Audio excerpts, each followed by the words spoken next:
Hey guys, it's Sophie. This is going to be my new YouTube channel. I had one before and I've guest narrated some places. You might have seen me around, but here I am, and I'll get right into it. I lead off with my Emolga because Emolga's pro. I asked for an OU battle because I wanted to use mostly OU Pokemon, but come on. I mean, how could I not have my first video have an Emolga? And it's just really fun bringing it and watching people be upset that they're getting owned by an Emolga. Anyway, he brings in that Gliscor, and there's literally nothing I can do to that, so I go into Rotom, which is the only thing that can threaten it out with a Hydro Pump. And here he's going to go into his Blissey, obviously expecting the special move and whatnot. I go for the Will-O-Wisp. I mean, I know it has Natural Cure, but the damage is going to help later on, or it's going to help right now. And I know that this is perfect because I have Gliscor, and I can get a free Swords Dance on his Switch, but he goes for the Protect, and I'm like, oh yeah, I'm just going to get a Sweep off. Like, this is a no-brainer game, no problem. I know I can get off another Swords Dance because this thing can't touch me. It's not like it's going to roar me out or status me or anything. So I go for another Swords Dance, and I'm like, psh, Scizor, what are you going to do to me? And he goes for the Bullet Punch, and I'm like, psh, this is great because I can take this thing out, and it's one Steel type out of the way that Emolga can't Toxic and Troll. So, goodbye Scizor. And like I said, at this point, +2 full health Gliscor, I really don't know what anything's going to do to me. But he has Jirachi with Flash Cannon. I'm like, wow, don't see that a lot. Usually you just see like Thunder Wave, Iron Head, whatnot. And he gets a crit, which is like, aw, that's sad. But it's sad. But I get to take 2 pokes out, and I'm like, you know what, Gliscor, you've pretty much done your job. I'll leave you in to die up to an extreme speed. Though, like I said, that crit really kind of sucked, because if it hadn't happened, I'm pretty sure I would have been able to survive an E-Speed and Ice Fang this thing, and just pretty much kept on sweeping, so whatever. He's gonna extreme speed me, and Emolga's gonna live with enough to sub. I was like, wow, you are a beast. I'm not really sure why I went for the sub, but Emolga's a beast. You know, I assume the Emolga would threaten him out, because who wouldn't be threatened out by an Emolga? So, I get to Toxic him, which is going to be really helpful. So really, honestly, Emolga, you did your job. It's really nice Toxic, Roost, stalling things, but I decided to sack him there, get that extra turn of Toxic damage. Obviously, his multi-skill is broken now, so I don't have to worry about that. And I'm not going to over-predict. I'm just going to go for the HP Ice. It was pretty obvious he would switch into Blissey, but like I said, if he stayed in, I wanted to keep just Hidden Power Ice that thing. So I go into Chansey thinking, alright, I'm going to get some late game rocks up. Like, I know a couple things are already taken out, but, you know, rocks always help with that extra damage I get. And obviously he's going to want to close combat me with this Infernape, and I'm like, no thank you. So I go into Rotom, and he goes for the Swords Dance, and I'm like, oh crap, I'm going to get owned, aren't I? And I'm like, Rotom, you can take a +2 close combat because he's physically defensive, but no, I lied, he can't.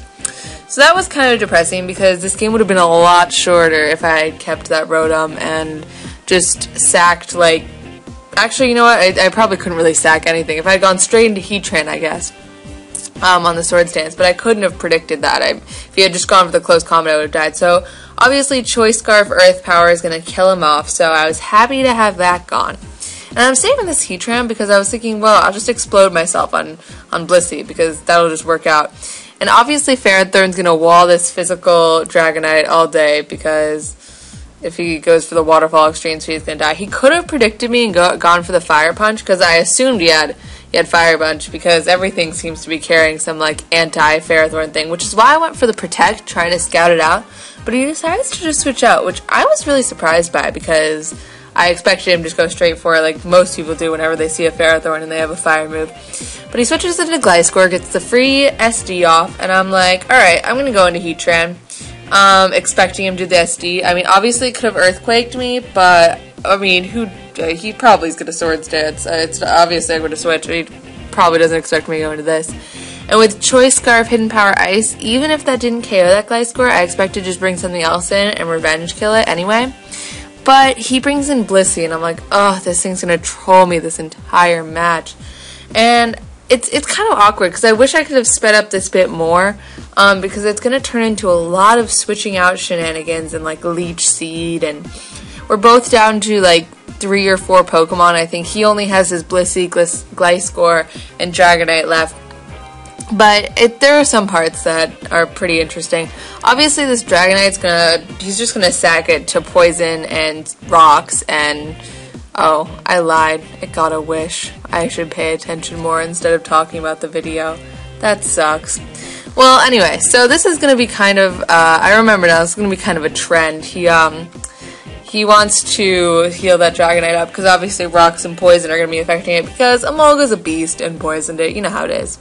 So I'm gonna send in Heatran to get that Flash Fire boost, because I know even though Blissey's obviously a specially defensive monster, a Flash Fire powered Fire Blast from a Heatran Stabinol is still gonna do a hefty chunk, and it does. It's almost a 2-hit KO, and I'm like, wow, you are a monster for almost 2-hit KOing a Blissey with a special move. And I'm like, oh my god, he's wishing he's gonna protect, and I'm going to want to like kill myself. But I think he decides to pass it off to his Dragonite here, which I was very surprised by. The reason I switched into Ferrothorn was because I was expecting him to just go for that Protect and get his Blissey back up to full health, but he decides not to do that. And I'm kind of thankful for that. Like, I know it kind of sucks that this thing is back at full health, but I did not want that Blissey around any longer, and it helps that it is not at full health. So he's going to go for the obvious fire move, so I just Protect to scout that out. And we do a double switch here, which, once again, I'm not really sure why I did that. I guess he didn't want me to get the Flash Fire boost again. But it's not like Blissey's going to be able to do anything to this thing. Another Fire Blast is going to take it out, but here he gets the double Protect. And I was like, oh my goodness. He's gonna, I think a Fire Blast at this range without the Flash Fire boost would not have KO'd it with the extra lefties he got. But he decides to switch out anyway, which I was surprised by, especially by the fact that this Fire Blast plus Poison plus Stealth Rocks is gonna almost kill his Dragonite. And obviously since I'm Scarfed, I'll be able to outspeed and go for another one, which, once again, I was surprised he didn't go for the E-Speed. But whatever, the crit didn't matter, obviously, and he's just gonna go into this Gliscor.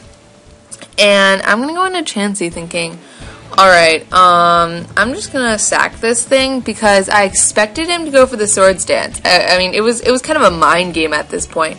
And here, he doesn't even go for the Swords Dance now. He goes straight for the Earthquake, and I'm like, ugh, that was a dumbest play ever on my part, because I honestly could have just sacked Chansey, brought in the free switch in for Heatran, and gotten out the Hidden Power Ice. But instead, we get to have a stall war between Ferrothorn and Gliscor, so that'll be thrilling to watch. I sped this up to as much as I could. Desmume lagged enough that even at 999 sped up speed on Camtasia, this is how fast it goes. I honestly wish I could have made it faster, because it's just going to be a lot of Power Whip, Leech Seed, Protect, stalling. There's one point where he goes for Protect, and I put up another layer of spikes to hit Blissey, and I was kind of proud of that on my own little prediction pads, but it's not like it wasn't like the most obvious move ever for Poison Heal. So yeah, I guess I'll just talk over this part because he's gonna get an SD up, and at this point I kind of had it in the bag. Like, I knew with Power Whip, Leech Seed, Protect that I would eventually win the stall war, so I wasn't too worried, and then Blissey would just get hit by a Power Up. So it's gonna be a narrow 2-0. It was a really good game, and I just want to say thank you if you're watching this. I know it's pretty much my first video. I had another channel before, but I made it before I really understood the metagame that well. Like, I had like one OU team and stuff, and I didn't really know what anything was doing. Not saying that I know that much better now, but I at least have an idea and can explain things better, and I know like the basic terms and that stuff. So hopefully I'll be able to create a channel, and I already have like 4 other videos screen recorded at this point, so hopefully I'll be able to put those up, and yeah, hopefully this will turn into something good. So we decided to deliver the Seismic Toss, have Blissey commit suicide, you know how it is, and thanks for watching, guys!